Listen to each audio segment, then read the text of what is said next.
నెల్లూరు జిల్లా లింగంగుంటలో ప్రభుత్వ బడికి తాళం వేయటం కలకలం రేపుతోంది. టీచర్ కృష్ణ ఇష్టానుసారం బడికి డుమ్మా కొడుతున్నారని గ్రామస్తులు ఆరోపిస్తున్నారు.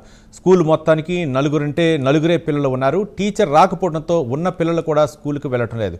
టీచర్ కృష్ణపై చర్యలు తీసుకోవాలని గ్రామస్తులు డిమాండ్ చేస్తున్నారు. సాధినేని కృష్ణారావు టీచరు సరే సెలవు స్కూల్ పనిచేయట్లేదని నాకు దృష్టికి వచ్చింది. అతను సెలవు పెట్టిన విషయం డిపార్ట్మెంట్కి కూడా తెలియదు, మాకు కూడా తెలియజేయలేదు. ఫోన్ చేయటం కానీ ఆఫీస్ రావడం కానీ తెలియజేయటం కానీ చేయలేదు. మరి నాకు ఇప్పుడే తెలిసింది. సరే ఎందుకు ఆ స్కూల్ ఓపెన్ కాలేదు, ఎందుకు రన్ చేయలేదు అనేటువంటిది కూడా నేను ఎంక్వైరీ చేసి తీసుకొని తగు చర్యలు తీసుకోవడానికి ప్రయత్నం చేస్తాను. ఇంకోటి కూడా ఏంటంటే ఆ క్లస్టర్లో ఉన్నటువంటి సిఆర్ఎంటీ సావిత్రి కూడా సెలవు పెట్టింది. అది చెప్పింది అనారోగ్య కారణాల వల్ల సెలవు పెడుతున్నానని చెప్పింది. దాని ద్వారా కూడా నాకు ఇన్ఫర్మేషన్ రాలేదు. సరే ఏం జరిగింది అనేది నేను తెలుసుకొని మీకు పై అధికారులకి తెలియజేస్తాను. 3 రోజుల నుంచి పాఠశాల మూతబడి ఉంది.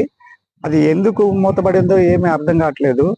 ఎందుకంటే ప్రధానమైన ఉపాధ్యాయులు ఆ స్కూల్లోనే పనిచేస్తున్నారా లేదా అని కూడా తెలియట్లేదు ప్రజలకి.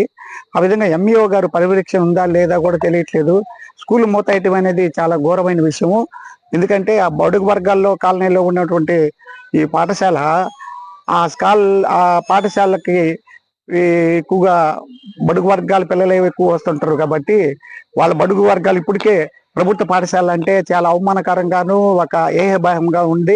అట్లాంటి పాఠశాలలో ఇప్పుడు ప్రభుత్వం వచ్చినప్పటి నుంచి కూడా కొంచెం చర్యలు తీసుకోవడం వల్ల అది పిల్లలు పాఠశాలకు వస్తున్నారు.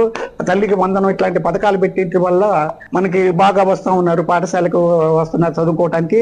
అట్లాంటి క్రమంలో ఈ పాఠశాల మోతేస్తే అది ఎంతో బాగా అసౌకర్యంగా ఉంటుంది, ప్రజలకి అహేభావం ఉంటుంది ప్రజల దృష్టిలో.